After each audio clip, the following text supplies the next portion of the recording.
Hello, friends, and welcome back to Dr. A. Sajid. Um, if you don't follow me on Instagram, we did a post yesterday, and there was a lot of talk about wanting to talk about depression at the end of the day. So I thought perhaps today we'll give it a little bit of a different setting with no iPad in front of us, no blackboard, and we'll just sit and talk about depression.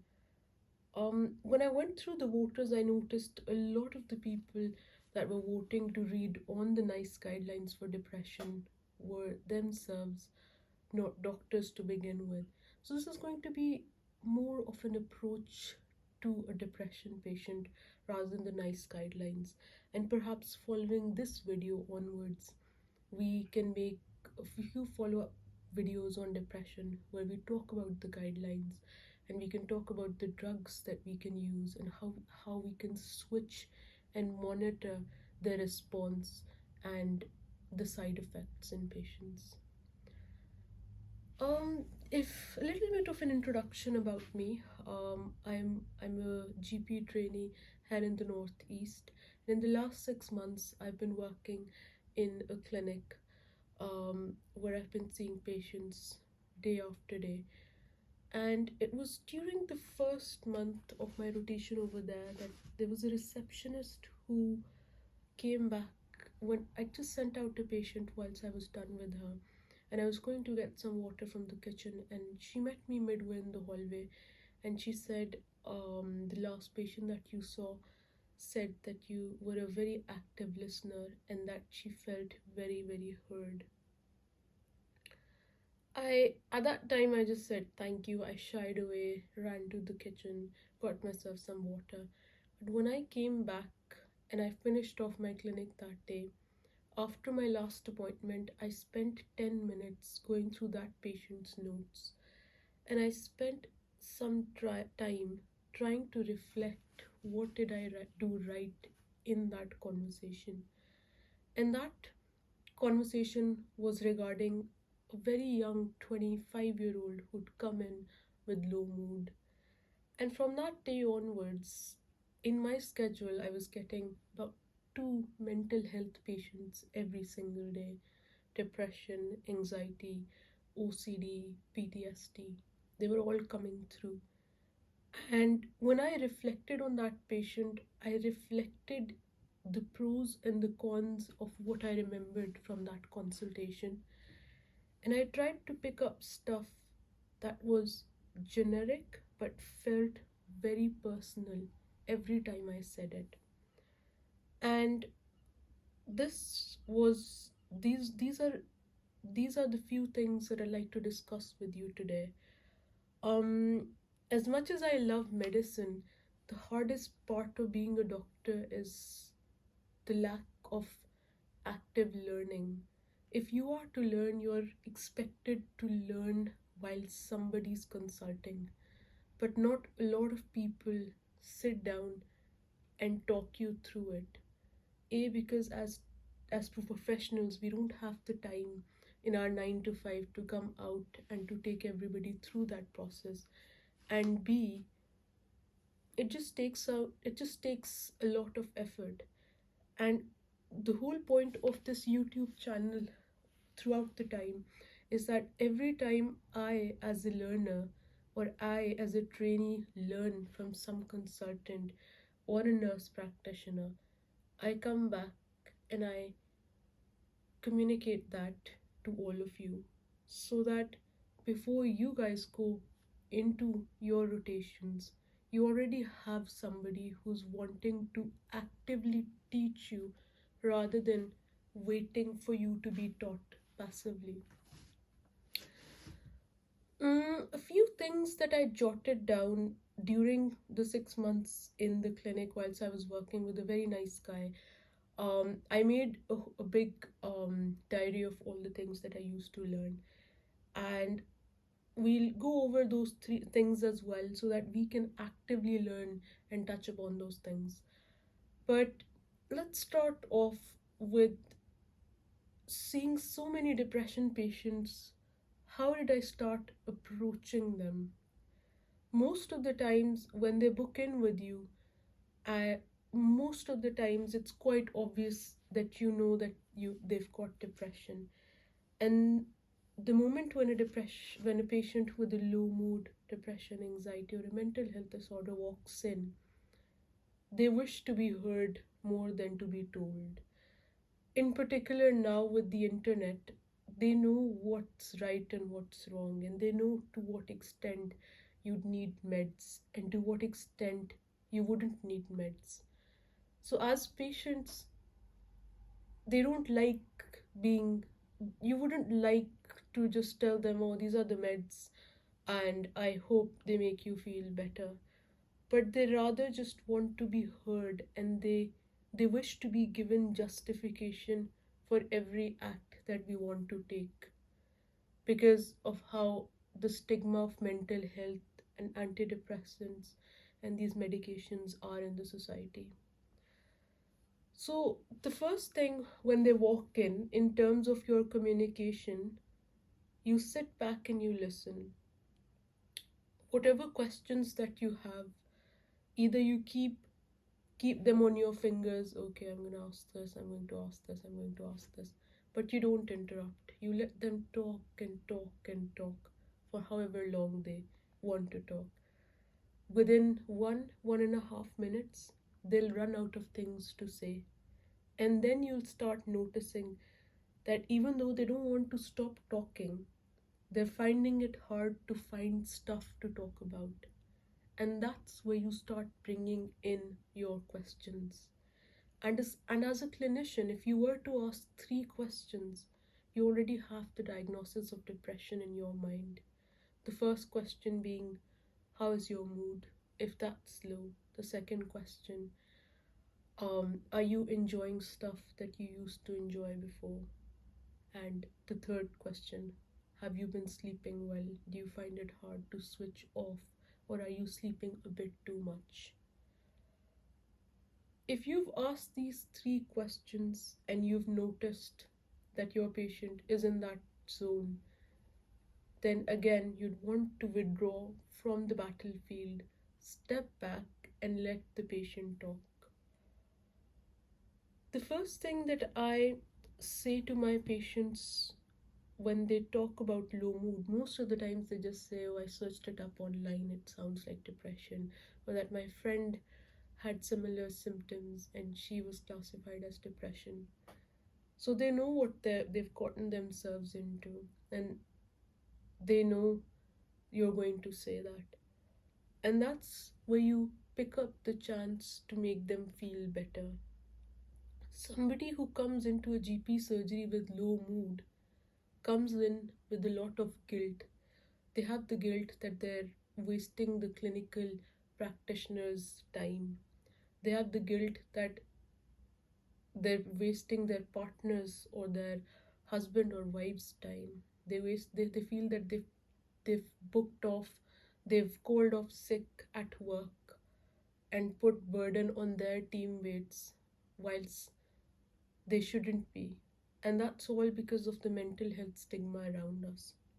So the first thing when the patient walks in and sits down and you let them talk for about 2 minutes about their mental health, how they're struggling with all the things. And after they've done saying that, and you've asked your 2, 3 questions regarding your diagnosis, what I usually like to say is that I tell them that I understand how hard it is to walk into that door and to sit in front of someone new like me, who you've never met before, and to just open up about your feelings. And that state of vulnerability that you've brought out on yourself, and you've walked into the door and you've said you've needed help is the biggest thing you've done for yourself that's going to help you today. Because it's not easy. You'll see 65-year-olds who are caring for their 90-year-old mothers who've emotionally burnt out because of their schedule rotating around their sick parents. You'll see teenagers who for whom their parents are are spending their entire life and their entire resources, but they just can't cope with the emotional damage. You see working professionals who want to be actively at work, but they just can't push themselves to be at work. And they need to be told that they've made the best decision by walking into that door, walking in from that door and saying they need help. Because it takes a lot of courage for an adult to say, I don't feel okay. And it takes even more courage for the adult to say how vulnerable they are and what's bothering them. So, the first best part of the conversation is sitting down and telling them how well they've done on recognizing on their part that they're not okay. And then we spend the second part telling them it's okay to not be okay. We live in a very flawed world where everybody wishes to be okay, everybody wishes to be well, but it's okay to not be okay. And for somebody who's struggling, they need to know that it's okay to not be okay. It's perfectly alright. You may take your time. You may need to take a few steps. You can be okay a little bit later. But whilst you're not, you don't need to pretend to be okay. So that's the second part of telling your patients it's okay to not be okay, and appreciating that you've come in, you've recognized it, and you should be given credit for putting everything out in the world aside and walking in and saying, I'm not okay. Once we've talked about both of these aspects, that's when we start going a lot deeper into the conversation. By the time you've said both of these things, you've already built a very solid relationship of trust with your patient, because you've told them things possibly nobody has told them, and you might not have been verbally empathetic, but you've managed yourself to be emotionally empathetic. And everybody has different ways to empathize. Some people want to go in and give you a hug. Some people like a little touch on the hand, as like a little touch on the hand. Some people don't like the physical touch element, and they just wish to comfort you with their words. And other people like silence. In particular, with depression patients or mental health patients, it's very important to give the other person silence. Silence is not awkward. Silence is them reflecting on what they've said. If they start getting awkward, then yes, you start up a conversation. But it's okay to have moments of silence in conversations regarding mental health. Once we've created this relationship of trust, that's when we start asking questions. So now this is when you take the the control over the steering wheel,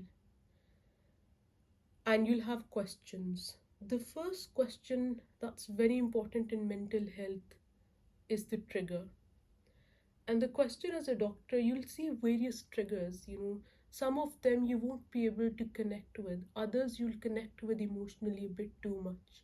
But remember, the person who's sitting on the other end, he doesn't know what trigger you're connecting to, and he shouldn't care what trigger you connect to, because he needs to be fixed irrespective of your connection with the trigger.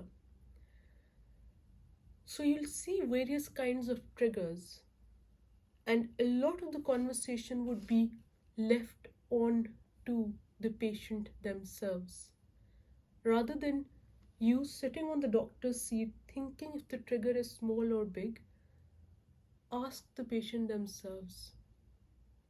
And the question that you'd want to go forwards with it would be, or the statements that I tend to use are, there are good and bad days in life.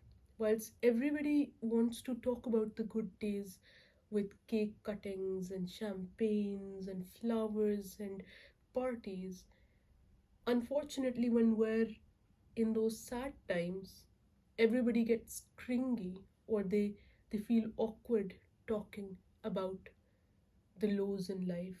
But it's okay to be in a low in life, because sometimes the happy hormone in our brain is not enough to pull us out of those sad moments, and we need external help. And life is meant to have ups and downs. Sometimes we're able to pick up what has caused or what has triggered that down moment. And I'd want you to think on your end, what is the trigger that's caused all of this? And the bigger question is that trigger here to stay? Now that's the biggest catch.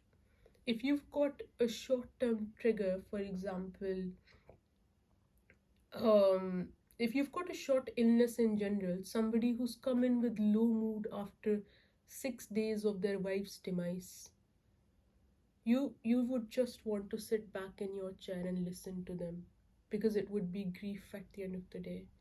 But if you see somebody who's had low mood after 2 years of their wife's demise, you'd want to take them forwards into your care with interventions. So you ask them about the trigger, and you let the patient talk about their triggers and whether they feel they're short term or long term.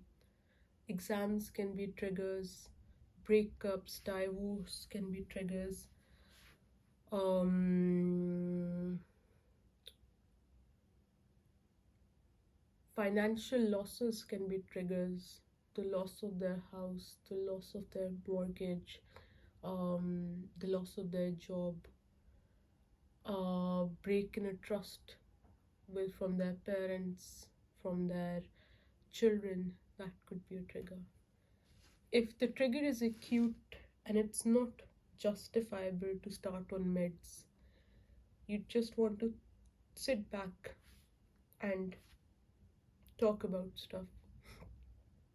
On the other hand, if the trigger is there to stay, then you bring the conversation back onto the patient and you say, okay, it feels as if the situation is going to be the same for a long time. I think we have two ways to go about it.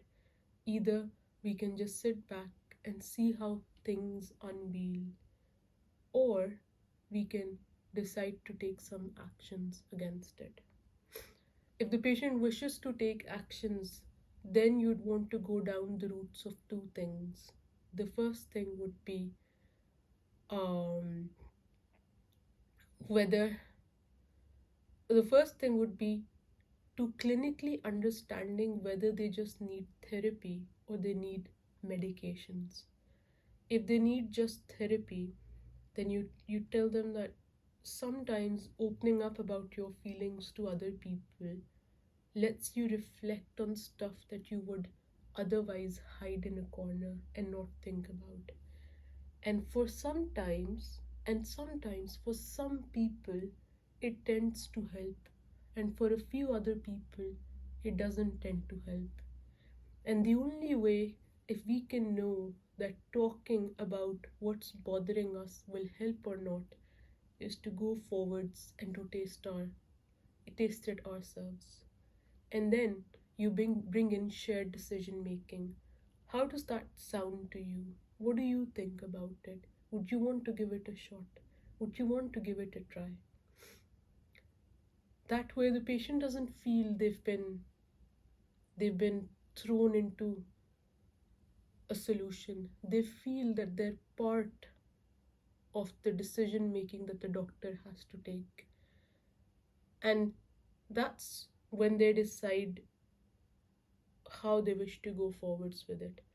And because at this point in time, you're the kind of doctor that's not telling you take these meds and you'll be better off, you're encouraging them to talk, they start trusting you even more. Because the patients wish to be part of their healthcare. Everybody wants any decision that's made for you, you want there to be choices for you. You should be told that, okay, I've got this option, and you'd want to weigh out the pros and cons, because that's how we are as human beings. We want logic, we want reason to it. We don't want just an answer and to finish it off. We want people to give us that choice. And when you give your patients that choice, they start respecting you more, because they see you bringing out the effort of not just giving an answer, but putting a choice on the table. Now, for patients that you've realized that the trigger factor is chronic and you'd wish for them to be on meds, and you've come this far, you've developed this relationship of trust with your patient, and to go forwards from here gets a little bit tricky. So remember when we were talking about the ups and downs in life, and we were talking to the patient that, the ups are well celebrated and the downs are very awkward and cringy and nobody wants to talk about them. You connect that to the happy hormone and you explain to them that the happy hormone in their brain tends to fluctuate as the ups and downs come. And sometimes the happy hormone in the brain is deficient, and thus we find it harder to get through with the lows. And that's where we've got medications that can provide an external source of happy hormone. And those are called antidepressants. Now, even though mental health in this world and in this point in time, it's well studied, it's still a stigma to talk about. In particular, if you're working like I am, if you're working in a very small town in the northeast of England. And the stigma is not against the medications. If you talk to your patients, it's not that the medications they're worried about. It's the fact that we as doctors, we start patients on antidepressants and then they're left. So the loophole is they're not followed up. And that is a base we want to cover. When we mention the antidepressants as that word, you want to be clear about your plan. You want them to feel as if they're looked after. For example, when you have a wound on your knee and you've given up the medications to them, you want to see what it looks like a week later.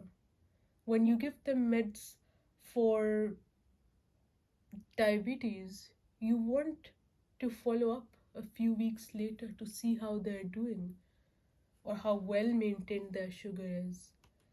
Similarly, that's what we'd want to do with mental health patients as well. If you've proposed the idea of antidepressants, the way to explain it further is, so these are medications that have the supplementary happy hormone.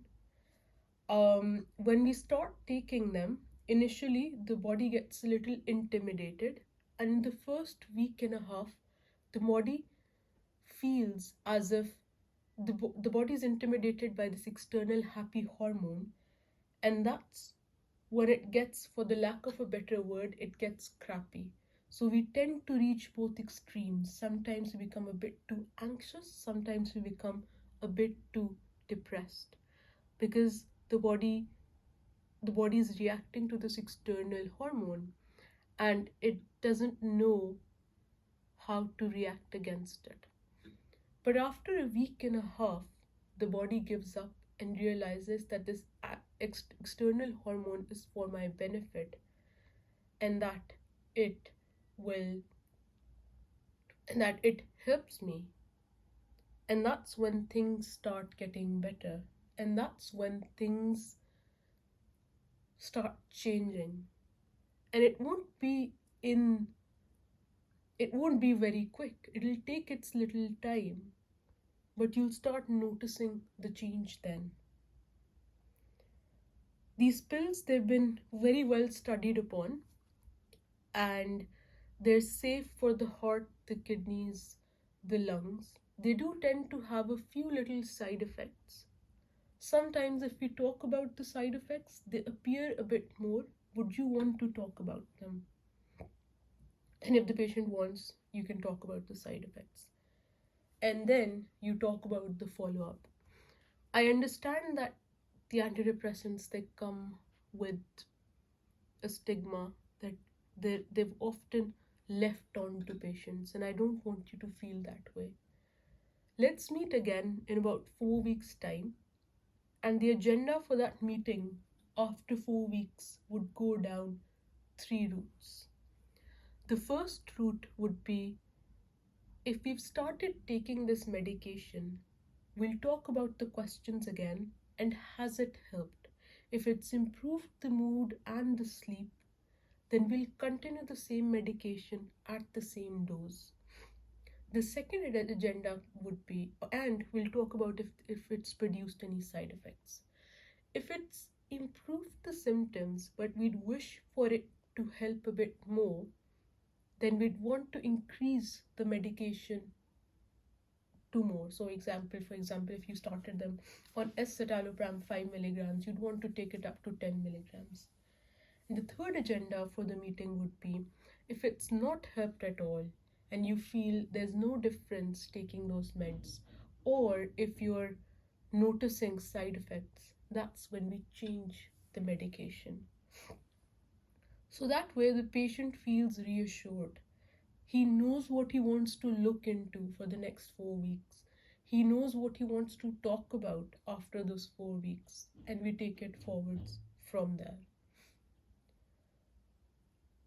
Once we've talked about the antidepressants, we then jump back into the history. I know this isn't the ideal consultation style, and this isn't the RCA style, but this is the more personal consultation style you'd want to adapt whilst talking to your patients. Once you've sorted everything out, you pull up the PHQ-9, which is a questionnaire that diagnoses depression, um, and you go through the questions with the patient. And then you discover the score, and you tell the patient that this is a survey that's been demonstrated, that's been created, and it helps us diagnose, it helps us put down a stamp that it's depression at the end of the day. And we put it down on the system just as a justification to our consultation. Even though we've listened a lot more in the consultation, even though we've asked not too many questions, but because we've sensed its low mood and depression, we've put down the PHQ-9 to justify our consultation at the end of the day. Um, at that 4 week journey, 85% of the patients tend to get better because you've counseled them well into starting antidepressants. About 10% of them would know they want to increase their meds because, again, you've counseled them for the increase in meds. And you'll see compliance because you've sold the medication so well to them. And there would always be a 5% where you'd have to change medications. In that 85% where the meds have worked well and they feel a lot better, you then explain to them that ideally these medications should be taken for 6 months, and that so you've already met them 1 month later, so you'd want your patient to self-reflect on their life from then on. And after 5 months, if the patient feels they're a lot better, they just book back in with us and we take them off the antidepressants as quickly as we started them on antidepressants. And if they feel after 5 months that they're still not well, they can continue taking it, and the day they feel they're a lot better, they just call us back and we take them off the meds. The 10% who's who's felt a lot better but not the best, you follow them again in a week's time with the change in medication and you take things from there. The 5%, you switch the antidepressant to something else and you follow them again in 4 weeks' time. In my next video, we'll concentrate more on the NICE guidelines and we'll talk more on which drug was I told to start, what were the side effects I was told to discuss, and if I were to switch, where, when, and how would I switch. And we'll go over the NICE guidelines and we'll talk about what they suggest as well. And we'll take things from there. I'm planning on doing regular polls on Instagram to ask what you guys would want to study, because at the end of the day, this channel is is us learning together. There's no teacher here. We both learn from each other because I'm a trainee and I've got 2.5 years, 2.5 more years of training, and I wish to go through learning together so that we both have a more active and passive source of learning rather than just expected to learn on our own. So I'll link down my Instagram if you'd want to follow there to take things, to be a part of that poll. And don't follow to like, subscribe, and comment. See you guys again. This is Dr. A. Sajid signing off. Bye.